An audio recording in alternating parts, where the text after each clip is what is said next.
since Avatar: The Last Airbender has come back on Netflix, I thought it'd be a good idea to do an Avatar: The Last Airbender themed ASMR session. And also throw in some elemental triggers. Let's start with water. This is a spray bottle filled with rose water.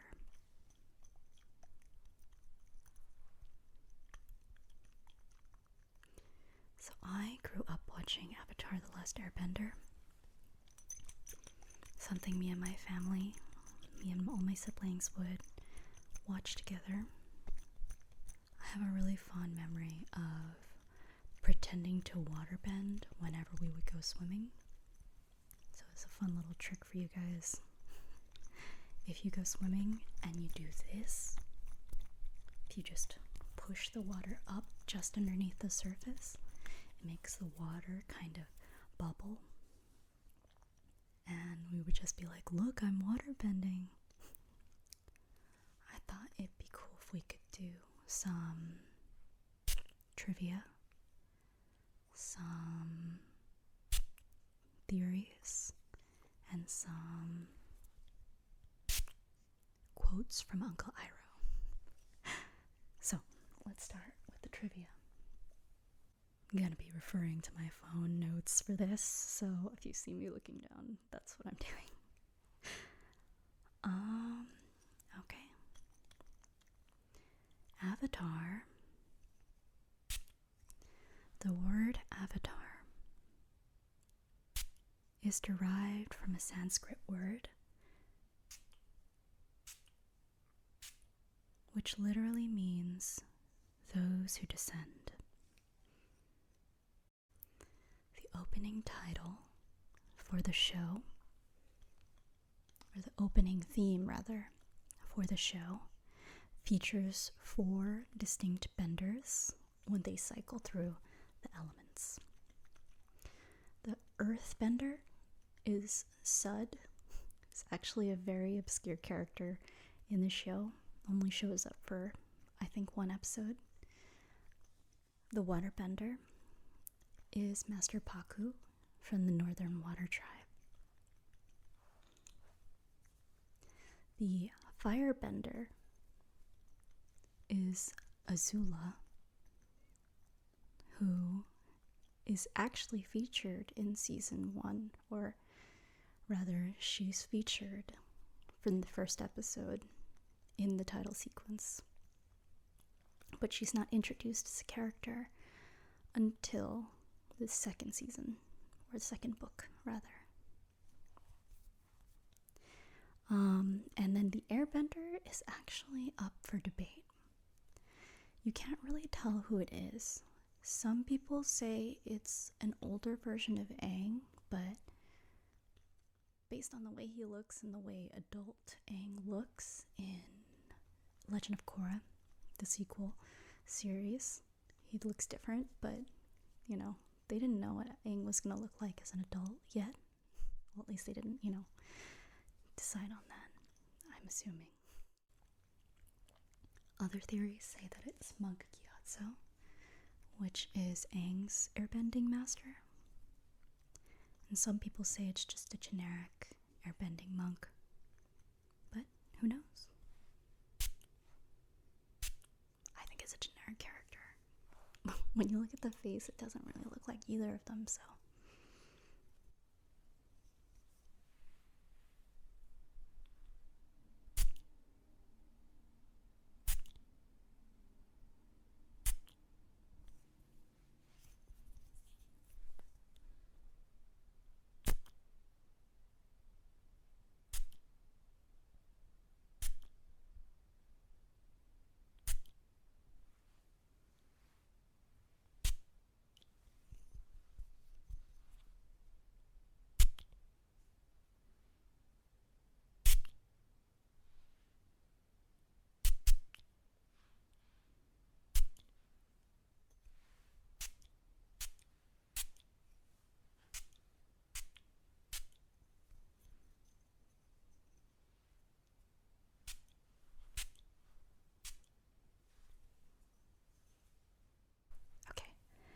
So, for the second element, earth, I have this.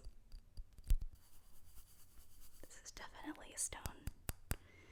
It's a mortar. It's filled with salt.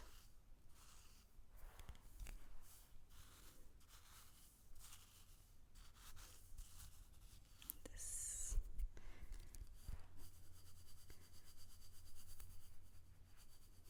is a mortar filled with salt.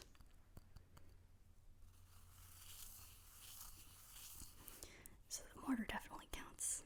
It's rock. And I figured salt is a mineral, so I wonder if earthbenders are able to bend it. Earthbenders should be able to bend some salt. At least I think so. I mean, there's sandbenders and there's salt and sand. I'm gonna say it counts. There's salt rock, so. And I could not find the pestle for some reason, like the crusher thing. But I found something else that'll work. An ice cream scoop. This actually has a bonus ASMR feature.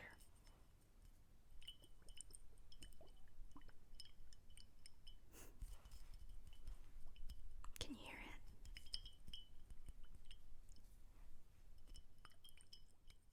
It's filled with water. And for those of you who don't know, good ones are filled with water because the water helps scoop into ice cream, but this is going to be the pestle. So, each of the elemental bending styles is based off of a specific style of martial arts. For example, earth. Earthbending is based off of Hung Gar Kung Fu, which is a style that's known for its wide stances that are rooted in the earth with very strong movements.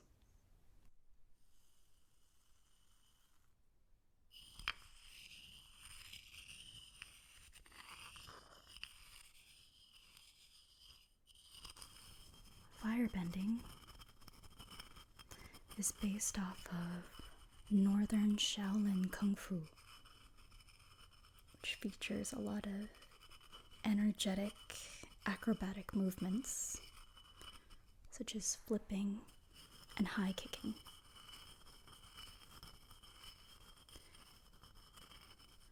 Waterbending is based off of Tai Chi, which is known for its soft motions that rely mostly on shifting your weight from one side to the other. You can even catch your local Asian grannies waterbending in the park. I've always wondered, though, how Tai Chi is a fighting style because it's so slow.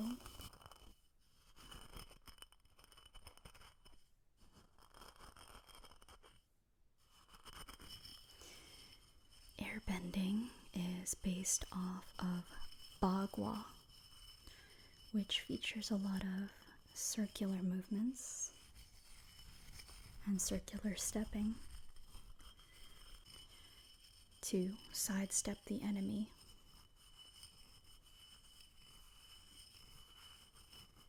And redirect attacks.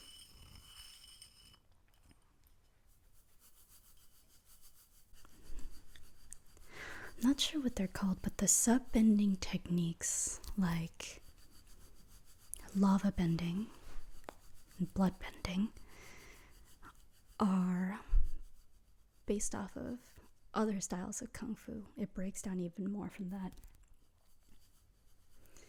Like lava bending actually has some water bending movements in it, because it is kind of like bending a water version of fire.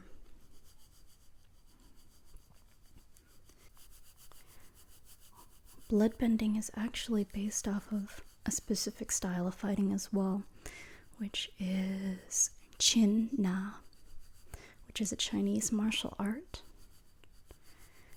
Its style is defined by locking opponents' limbs and neutralizing their ability to fight, which of course is what bloodbending is.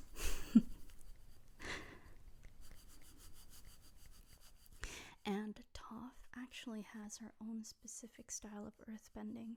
Since she's self-taught, she has the Southern Praying Mantis style, which, according to legend, was also invented by a blind female fighter, which, of course, is what Toph is. And that fighting style actually has to do with palms facing inward, like this. Yeah.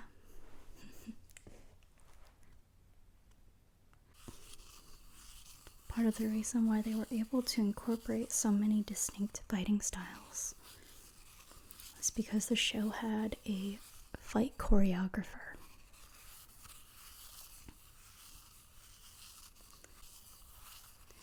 They also had cultural consultants, which is why there are such strong Asian influences in all of the clothing, the architecture, the rituals, the furniture. It's like every Asian influence is represented some way or another. Every Asian country has so many distinct styles, and they're all represented at one point or another, which is really cool.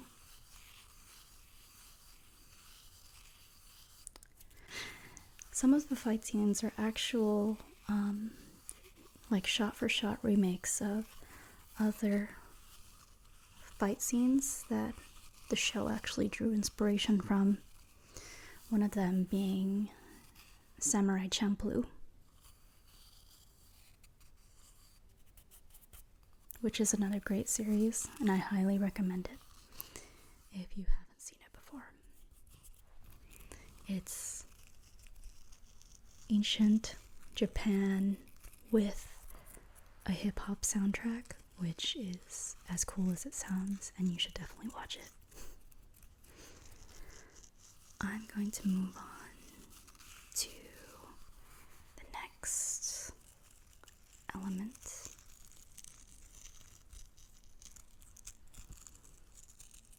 which is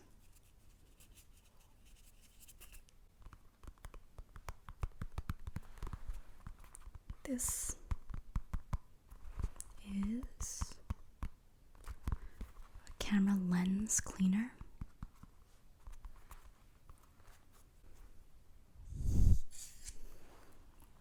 Anyway, this is what I chose for air. So, the next piece of trivia. Some of the sound effects for fire and air were actually the sound of the sound designers breathing into the microphone. I saw a video of it, and the way they would do it is literally just go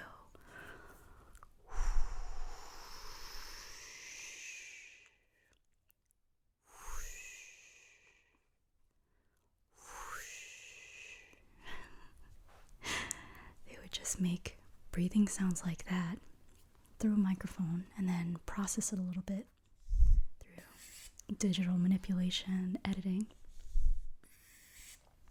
I thought that was really cool.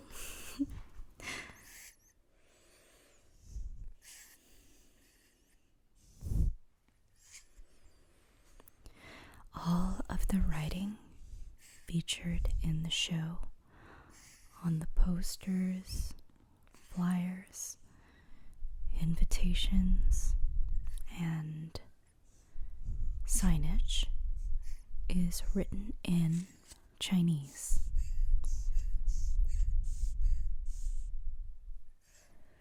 Sokka's first girlfriend's name, Yue, means moon in Chinese. Suki, his second girlfriend, her name means moon in Japanese. Guess he's really into moons. Azula's character design was based off of Grey Delisle's headshots. And if you don't know who Grey Delisle is, you've definitely heard her voice. She is Icky Vicky in The Fairly Odd Parents. She's Sam from Danny Phantom.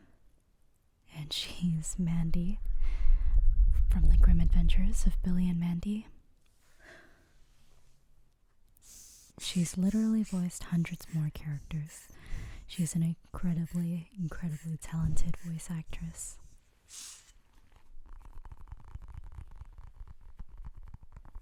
Waterbending is the only form of bending that did not originate from an animal.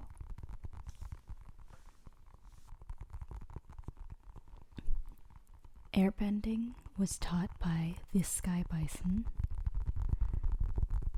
Earthbending was originated by the badger moles.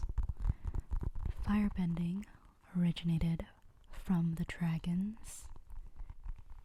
Waterbending originated from the moon. In the show, Katara says that the benders learned to push and pull the tides like the moon did. Which I have no idea how that's possible. What did they do to learn from the moon how to bend? The moon doesn't have any arms.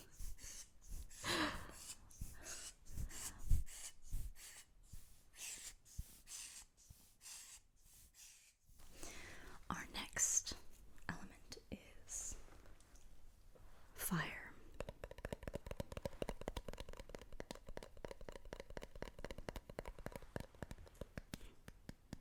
This one is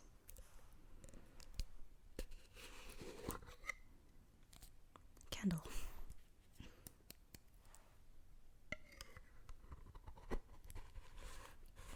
Before I light it, I'll tell you the next piece of trivia. The avatar selection process. I guess more like the avatar discovering process. So,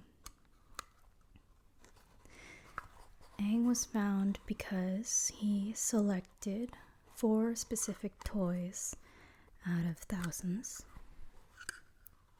And those 4 toys were the same 4 toys that all the other avatar have picked when they were a baby. This is actually based off of a real tradition, which is how the Dalai Lama is found.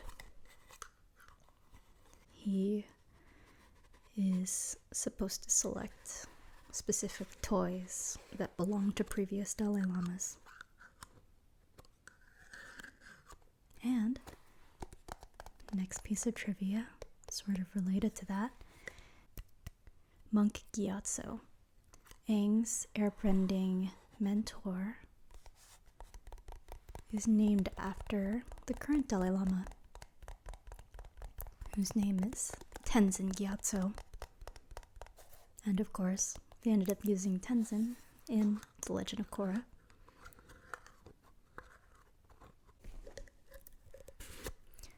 And now it's time for the fire. The fire part of the fire element. This is a lighter.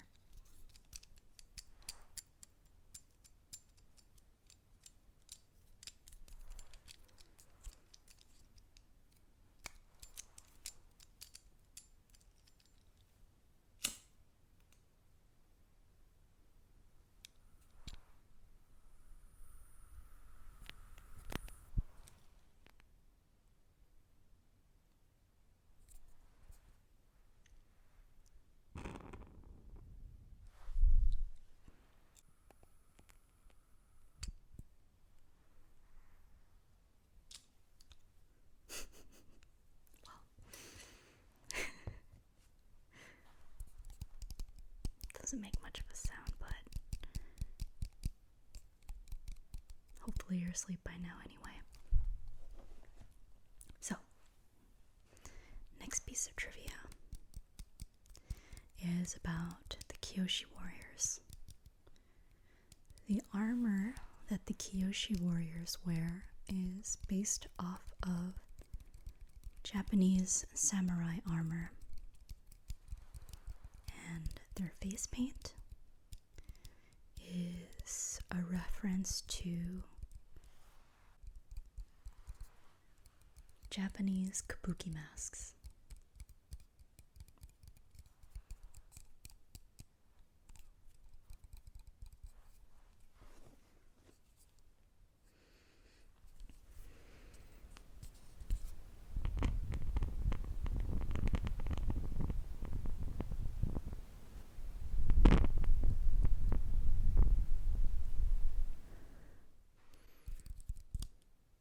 The next piece of trivia is based off of the episode where Toph is first introduced in the WWE style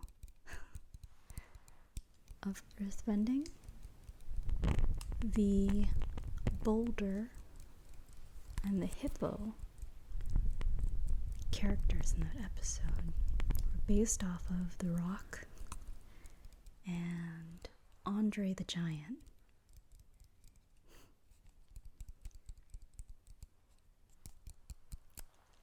And the boulder was actually voiced by, I think his name was Mike Foley, who is actually a WWE wrestler who's wrestled with The Rock before, which was pretty cool. Another piece of character trivia. Firelord Ozai is voiced by Mark Hamill,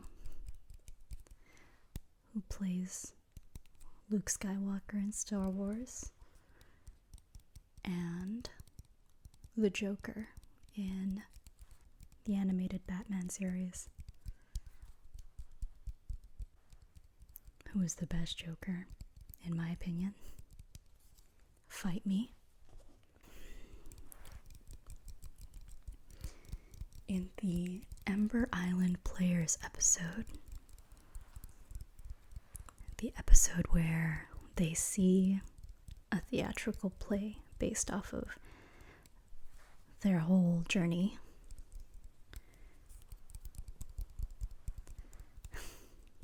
they see cartoonish depictions of themselves, and the Zuko character is actually voiced by Dante Bosco's older brother. Dante Bosco is the voice actor of Zuko. His own older brother actually played the theatrical version of him, which they don't sound as similar as you would think. Dante Bosco's voice has just like this really gravelly texture.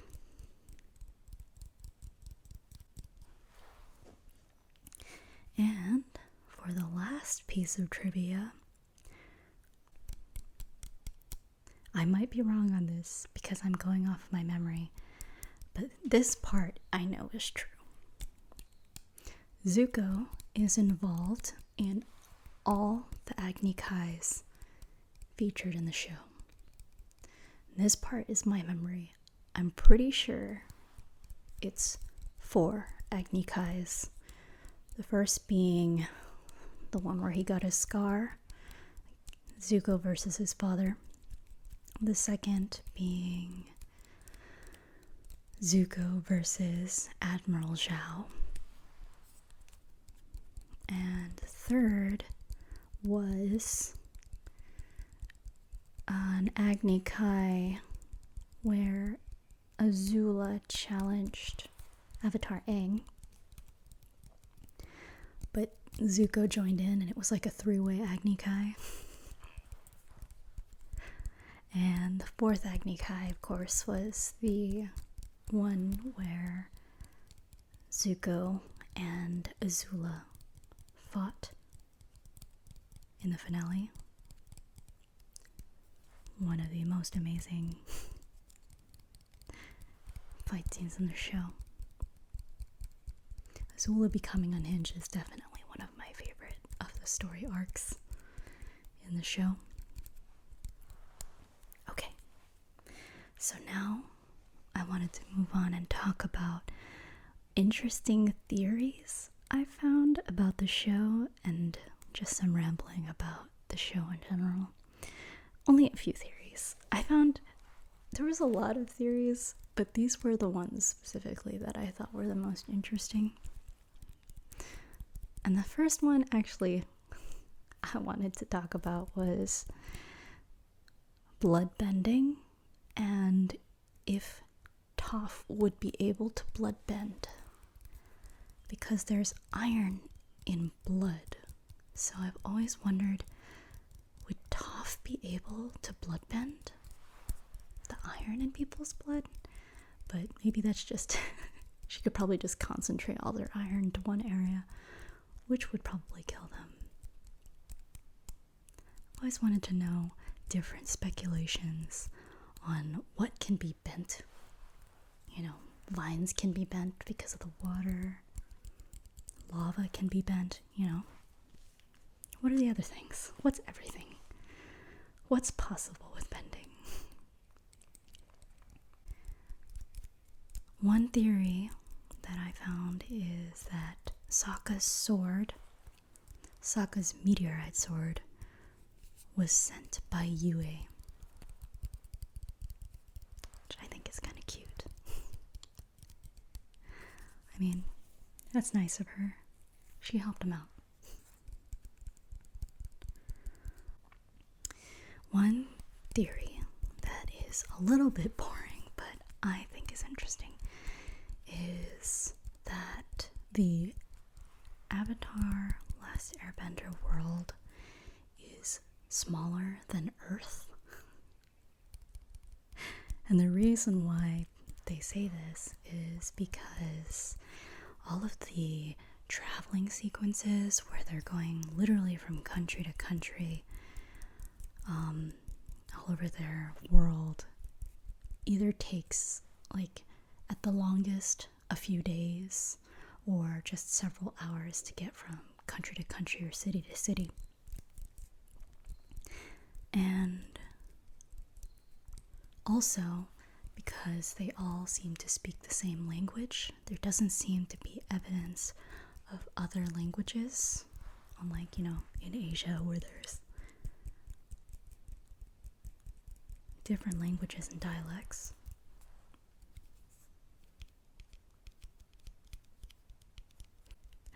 It's just a smaller planet.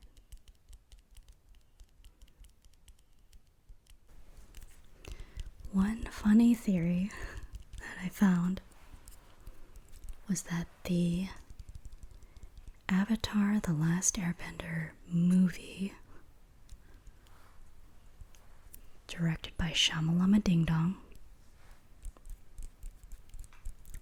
was actually based off of the Ember Island player's version of the Avatar story. But I don't know what they mean when they talk about the Avatar The Last Airbender movie. I mean, there was no Avatar The Last Airbender movie. There was no Avatar The Last Airbender movie. Seriously though, if any of you out there have not seen it, don't. It's gonna ruin it for you. Okay. The last theory that I thought was cool is that the Combustion Man was a Fire Nation soldier that was injured in battle, who was then healed using experimental techniques, which resulted in him being able to firebend with his mind.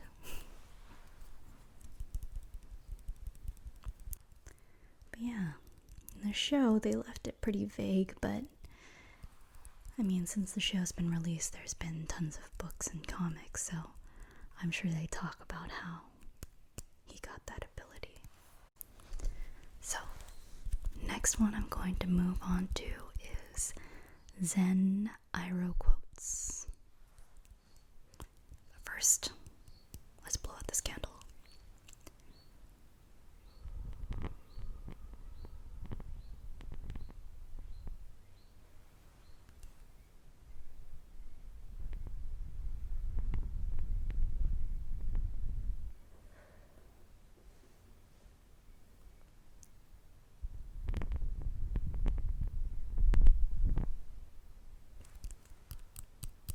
Thank you.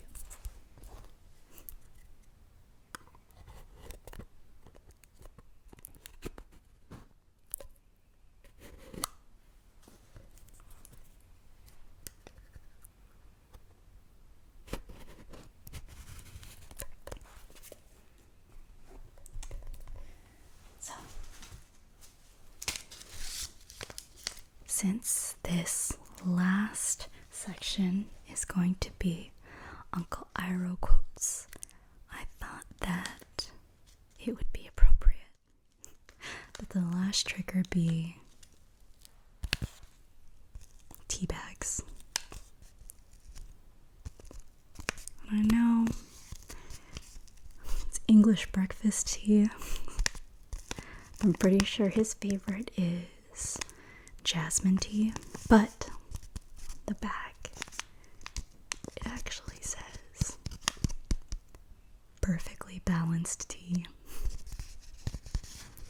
which I feel like is something he'd say. Alright.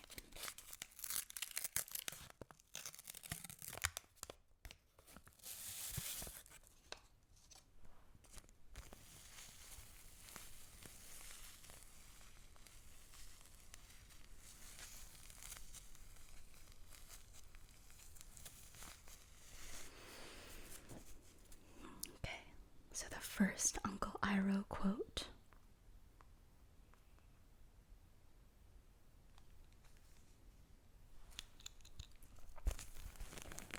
It is important to draw wisdom from many sources.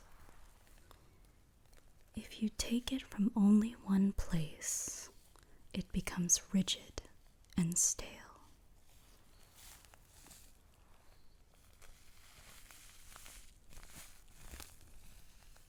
It is important to draw wisdom from multiple sources. If you take it from only one place, it becomes rigid and stale.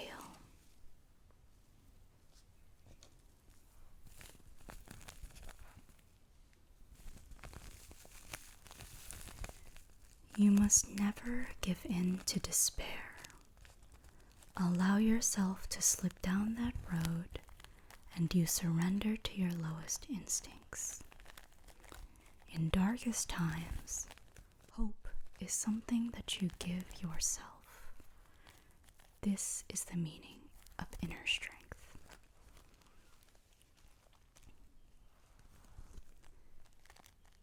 You must never give in to despair.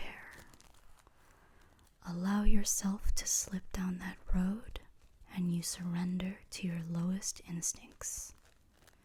In darkest times, hope is something that you give yourself.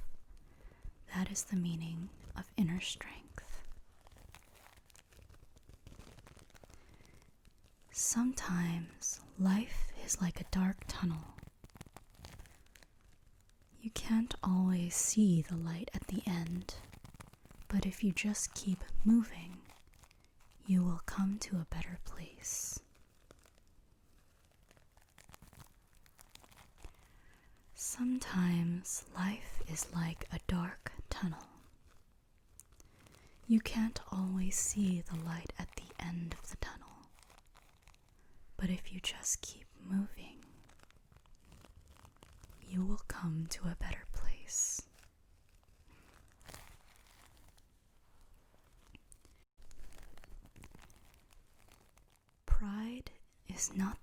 opposite of shame, but its source. True humility is the only antidote to shame.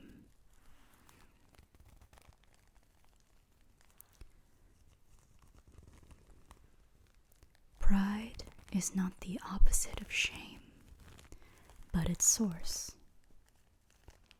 True humility is the only antidote to shame.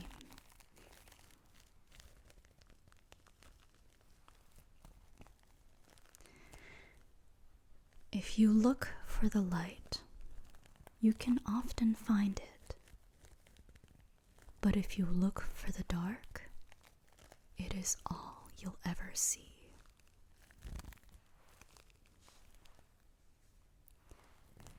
If you look for the light, you can often find it. But if you look for the dark, that is all you will see.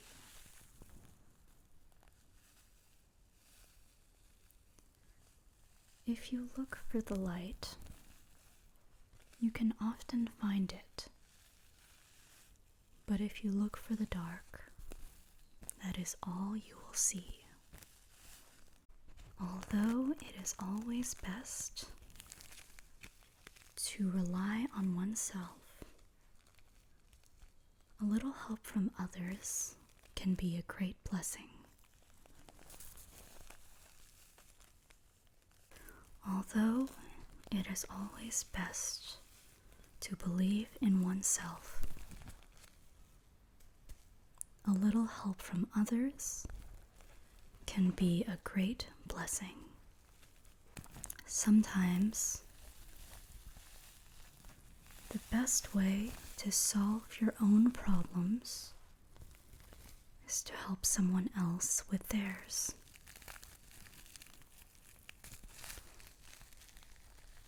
Sometimes the best way to solve your own problems is to help someone else with theirs.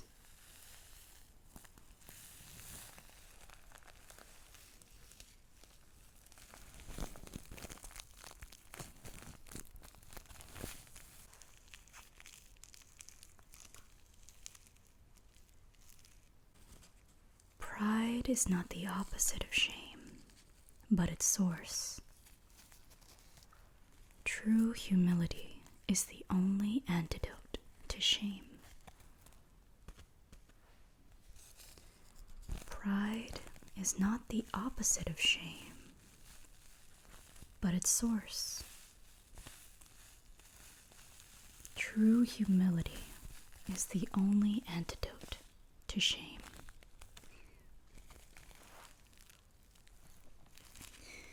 If you look for the light, you can often find it. Look for the dark, and it is all you will see.